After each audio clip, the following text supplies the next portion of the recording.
Hey everybody, welcome to Rise. You are in the right place. Today I want to talk about something that's been on my mind a lot. It's about developing a strong personality and what a person needs to develop a strong personality. Well, first of all, why would you want a strong personality? A strong personality helps you to have the kind of experience in your life that will make you the most satisfied and the most self authentic, real person you possibly can be. So, a strong personality helps you to have a better life. Their ideas and their cultural beliefs and baggage that to go along with everybody else is the way to peace and the way to happiness. But there comes to a point where going along with everybody just doesn't work. And sometimes one of the hardest things we can learn is how to say no. You read it everywhere, like you've got to set the boundary. Boundaries are really important. Well, I'll tell you what's really essential to having a boundary is the ability to say no. And if you can say no to things that just don't work for you consistently, I mean, you either will end up with a lot of people who don't like you, or you'll end up with a life that you really value. And I think it could go either way. But for me to develop my strong personality, I had to really learn to say no because people are going to ask you to go against your values so many times. Like they'll ask you to hide their behavior from their husband, they'll ask you to give them money that you don't have, or people will need you when you just aren't available to give to them. So what do you just go along with this and diminish and diminish and diminish and get tired and resentful, or do you learn how to say no in a firm but loving way? I'll tell you, that's the key to having a whole bunch of people who are like, oh, this person doesn't understand me and always says no, to I respect and value this person. The ability to say no firmly, but in a loving way that shows that you understand why they're asking for what you can't give them, but real authority and truth to yourself to say no. There'll be times when your boss and you like your boss and your boss pays you, you're dependent on your boss, asks you to work on a holiday that perhaps, your boyfriend is coming to and it's a really big event.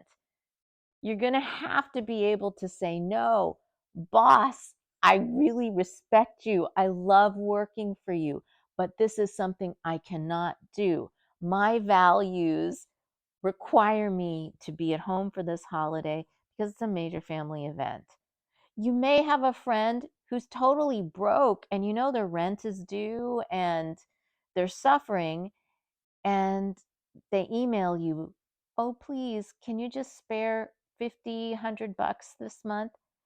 Well, you can't. So it's very important to show empathy and say, hey, I know you're in a tight spot. Maybe there's someone else, maybe there's family that you can hit up for some money, but I cannot do it. No. So the no has been said, you've expressed empathy, and you move on. What that does is that frees you to really be yourself.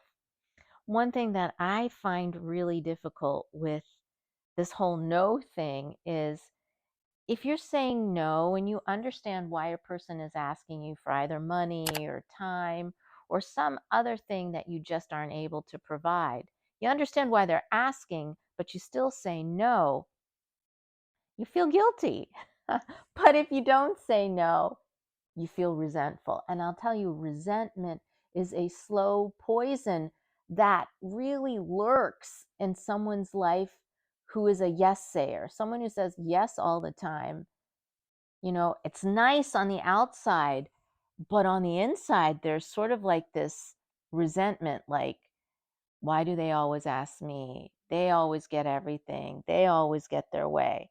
When in fact, these resentments are really sucking your energy, really holding you back from being happy. All right. So the other thing is being able to say no. No, I cannot lend you money. No, Friday night, I'm going to stay in. No, I will not keep secrets from your husband for you. Being able to say that, you set a boundary and you're listening to yourself. But you know what?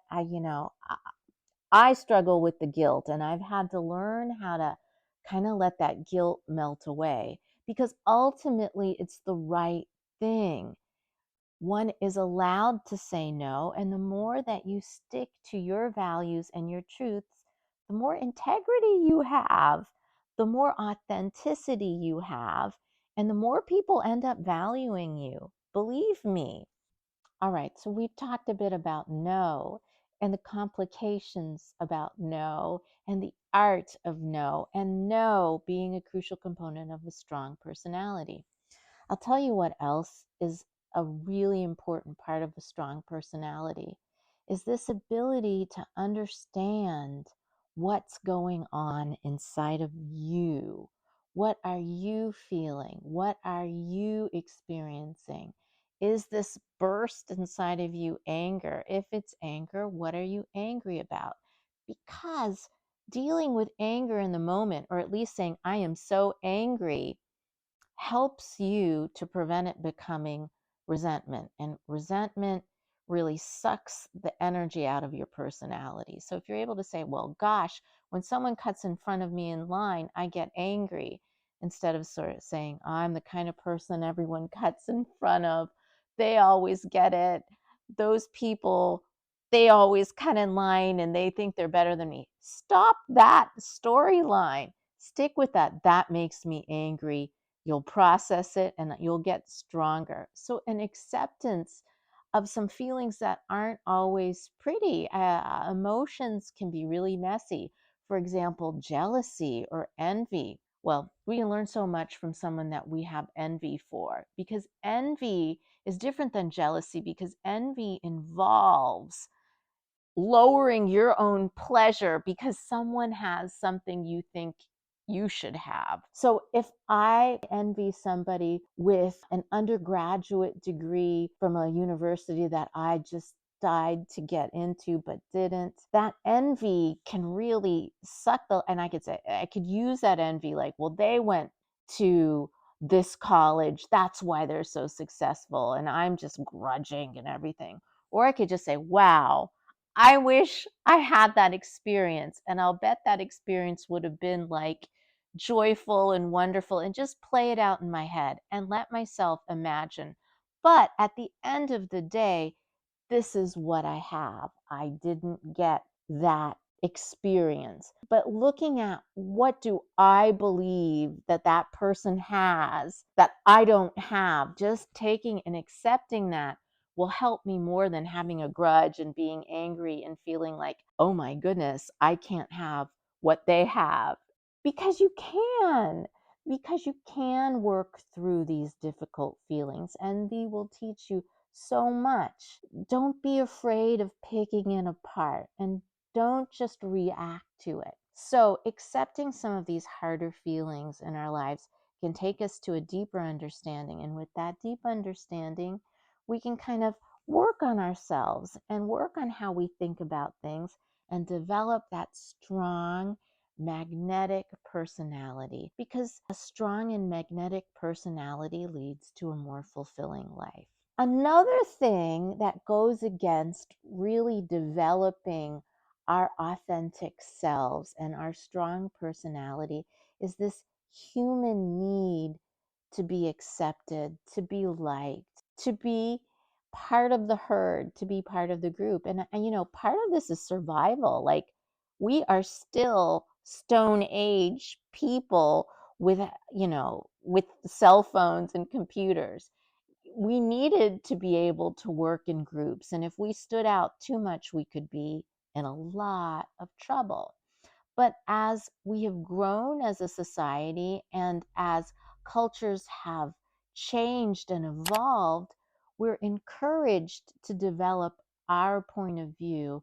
We're encouraged to share our experiences with other people and not always adapt to everything going on outside. I want to say this though, a very important thing with a strong personality isn't a bossy personality, isn't a demanding personality. It isn't the type of personality that expects the environment to change because they are there and they are so strong and they need things to be a certain way. This is a really important subtle point is you to cultivate a strong personality, you have to be able to understand what's going on inside of you and what is going on externally. And there's this kind of like this space in between where you figure things out. What is you? What is there? What is you? What is out there? And you morph with it and you make it something really special, make it something yours. This sounds really abstract, but it's very different than steamrolling into a room and commanding it because you are just the boss, or going into a room, understanding it, and being yourself and being able to be yourself wherever that environment is. A boardroom, a grocery store, the nursery, or the dog park. Being able to go there and know your feelings in different environments and be able to express yourself in these different environments as they need it. I also want to bring up this point. If we do say no, if we do embrace our personal point of view, if we do brush off a few people because we aren't ultra agreeable, does that mean we're bad? No. There's a way to do it so that other people know they can depend on us and that we want the best for everybody, but also that we value ourselves. Because what is communicated when you value yourself is that you have the ability to value other people. All right? It's interesting. Just because you say yes all the time to what people want from you doesn't mean that they value you, doesn't mean that they respect you. Sometimes in human nature, when we need to assert ourselves, they might not be the most pleased because they weren't able to get their needs met, the other person. But ultimately, they'll know that you know who you are and you value yourself. That creates a strong personality. That leads to a happy and successful life. That is authentic and magnetic. Thank you for watching. I hope this helped and gave you some food for thought. Let me know. If you like, please like the video. Subscribe even. It really helps the algorithm if you just type a little comment, take the time. I'd appreciate it. Until we meet again, see you later. Bye.